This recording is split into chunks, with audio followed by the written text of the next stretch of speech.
Hi everyone. सो इस video को start करते हैं एंड आई होप आप लोगों को एक ऐसा मेल रिसीव हुआ होगा आज, ठीक है। एंड इसके बारे में बात कर लेते हैं, विच इज इन्फोसिस फिनिकल सर्विसेज की तरफ से, या फिर एज वर्व के बारे में हम बात कर लेते हैं। तो सबसे पहले अगर आप देखोगे तो इसकी मैंने हायरिंग थोड़ा सा टाइम हो गया डाले हुए। अगर आप देखोगे तो 10 जनवरी को पोस्ट करी थी, आज 14 हो रही है, मतलब आज से 4 दिन पहले पोस्ट करी थी। मैं एक बार लिंक चेक करता हूँ कि अगर लिंक्स वर्क कर रही हैं या नहीं कर रही हैं, क्योंकि ये जो गुड़गांव वाली लिंक है इससे हमें रिवर्ट्स देखने को मिले हैं, ठीक है। So let's check if the links are working. So the links are not working now. Okay. Obviously because ये मैंने 4 दिन पहले पोस्ट करी थी हायरिंग अपॉर्चुनिटी, अभी ये एक्सपायर हो चुकी है। इससे जो रिवर्ट्स हैं वो आ चुके हैं। तो इसके बारे में जरा बात कर लेते हैं। Reminder, candidates who are willing to work for Gurgaon location can take the assessment. Online assessment will be conducted 16th of January at 11 a.m. The test link will be emailed by Thursday 15th of January for your online assessment platform VECP. Okay. So इसके बारे में थोड़ा सा discuss कर लेंगे। देखो सबसे पहले मैं आपको बताता हूँ यहाँ पर, इन्फोसिस फिनिकल या फिर आप एज वर्ब बोल सकते हो, इस कंपनी की तरफ से आपको एक 100 मिनट्स का असेसमेंट, मैं आपको लास्ट पैटर्न बता रहा हूँ कि होता क्या है, ठीक है। एक 100 मिनट्स का असेसमेंट आपको देखने को मिलता है। सबसे पहले मैं आपको एक चीज बताता हूँ, ये जो प्लेटफॉर्म है ना वीईसीपी, बहुत स्ट्रिक्ट है। एंड अगर आप थोड़ा सा भी कोड कहीं से कॉपी पेस्ट करते हो और इनको अगर अंदेशा लगता है कि कॉपी पेस्टेड कोड है, तो यहाँ पर आपको डायरेक्टली रिजेक्ट किया जाता है। तो कुछ भी कर लेना, अगर आपने कॉपी पेस्ट किया या कुछ भी किया, मतलब अगर आप कॉपी पेस्ट करोगे तो वो तो इवन इसमें भी बच्चों को एलिमिनेट कर देते हैं। सपोज अगर आपने 2-3 बार कंट्रोल+V दबा दिया ना, या फिर अगर आपने कुछ भी कर दिया, तो मतलब थोड़ा भी उनको शक होता है तो रिजेक्शन हो जाता है। पहले मैं आपको पहले ही बता देता हूँ ये बात क्लियरली, ठीक है, क्योंकि मैंने देखा हुआ है। सो इसके बारे में जरा बात करते हैं कि पहले तक पैटर्न क्या रहा है, कैसे क्वेश्चंस आए हैं। तो जनरली देखो, ये जो है मैं आपको वन बाय वन समझाता हूँ। इन्फोसिस फिनिकल कंपनी है आपकी, या इसको आप बोल सकते हो एज वर्व, ओके। इसका जो पूरा एग्जाम है, ये यहाँ पर प्रोसेस ऐसा रहता है कि सबसे पहले आप अप्लाई करोगे। अप्लाई करने के बाद आपका कोडिंग असेसमेंट होता है। कोडिंग असेसमेंट के बाद अगर ये लोग चाहें तो कोई एक ऑप्शनल राउंड ले सकते हैं, उनका मर्जी है। जनरली ऑप्शनल रहता है, कभी कभार लेते हैं कभी कभार नहीं लेते। उसके बाद आपके डायरेक्टली इंटरव्यू होते हैं दो, ठीक है। दो इंटरव्यूज आपके होते हैं, ठीक है। तो ये आपकी पूरी की पूरी प्रोसेस रहती है। अब देखो, अप्लाई आप लोगों ने कर दिया, now you will be getting the coding assessment. ये जनरली एक 100 मिनट्स का टेस्ट रहता है, जो कि हर बार अभी जो इनका पैटर्न चल रहा है उस हिसाब से मैं बता रहा हूँ। अगर कुछ चेंजेस हो तो आई डोंट नो।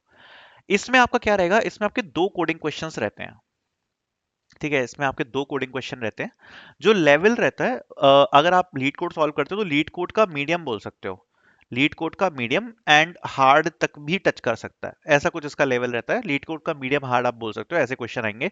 लेकिन टाइम ज्यादा है, 100 मिनट्स का आपका टाइम है, तो हो जाता है, ठीक है। इसका जो कट ऑफ रहता है ना, वो बिल्कुल भी कम नहीं होगा। आप ये मान के चलो कि दो कोडिंग क्वेश्चन आ रहे हैं, तो आपका जो कट ऑफ होगा वो 2/2 ही होता है मोस्ट ऑफ द केसेस में। अगर उनकी तरफ से कोई टेस्ट केसेस वगैरह कोई गलत है, कभी कभार हो जाता है ना कि भाई किसी भी स्टूडेंट के टेस्ट केसेस पास नहीं हो रहे, तो उस केस में जितने टेस्ट केस गलत थे, तो वही सिस्टम रहेगा कि वो वाला शायद कट ऑफ में इंक्लूड नहीं होगा। अदरवाइज ये जो दो कोडिंग क्वेश्चंस आ रहे हैं, इनको करना यहाँ पर इंपॉर्टेंट होता है। बाकी किस प्रकार के क्वेश्चन आते हैं उसके बारे में डिस्कस करता हूँ। तो लास्ट टाइम जो क्वेश्चन आया था, तो एक क्वेश्चन आया था एरे से, और एक क्वेश्चन आया था आपका सबसीक्वेंस करके, ठीक है। एरे का जो क्वेश्चन था, it was a very similar LeetCode problem. LeetCode के प्रॉब्लम से ही काफी ज्यादा सिमिलर क्वेश्चन था। Subsequence problem, you can say recursion DP question, we will say recursion plus DP question, okay. Okay, now ये जो first question है, generally आपका एरे या स्ट्रिंग से रहता है। मोस्ट ऑफ द चांसेस रहेगा कि आपको एरेज या स्ट्रिंग से रहेगा, बट बिल्कुल डायरेक्ट नहीं होगा। एरे स्ट्रिंग्स को अगर आप किसी ना किसी डेटा स्ट्रक्चर्स के ऊपर लगाओगे, सपोज मैप्स का यूज हो गया, या स्टैक्स हो गए, या क्यूज हो गए, या फिर सेट्स हो गए, ठीक है। इनमें से किसी डेटा स्ट्रक्चर से एल्गोरिथम में यूज करके जनरली जो क्वेश्चन होता है वो होता है। फॉर एन एग्जांपल अगर हम बात करें बैलेंस पैरेंथेसिस की, सो बैलेंस पैरेंथेसिस का जो क्वेश्चन है, आप उसको सॉल्व करते हो, कैसे करते हो, स्टैक का यूज करोगे, राइट। सो इस प्रकार से किसी ना किसी डेटा स्ट्रक्चर की हेल्प लेके जनरली क्वेश्चन सॉल्व वाला फर्स्ट होता है। स्ट्रिंग से कई बार मैंने क्वेश्चन देखा है, इसमें इंक्रिप्शन डिक्रिप्शन के क्वेश्चन आए हैं, ठीक है। तो इस प्रकार के क्वेश्चन जो है वो आते हैं। एंड एल्गोरिथमिक होंगे, एल्गोरिथमिक टाइप के होंगे, मतलब आपको सोचना पड़ेगा, सोचने पे मजबूर किया जाएगा। स्टोरी बेस्ड क्वेश्चन हो सकते हैं, इसमें काफी बड़ी स्टोरी लिखी हुई हो और स्टोरी को रीड करके आपको आंसर देना है। ठीक है। फर्स्ट क्वेश्चन आपका जो है वो किसी किसी सिचुएशन में ग्राफ से भी हो सकता है। ठीक है। तो ये मैं आपको बता रहा हूं। सेकंड जो क्वेश्चन है जो लास्ट बार आया था, it was very similar to something subsequence. Okay. जो कुछ बच्चों ने बताया था कि रिकर्जन से भी वर्क कर गया था, कुछ बच्चों ने डीपी का भी यूज किया था। अब वेरिएशन ऑफ सबसीक्वेंस प्रॉब्लम आप उसको बोल सकते हो। तो इस लेवल के क्वेश्चन आए थे, 100 मिनट्स का टाइम। ठीक है।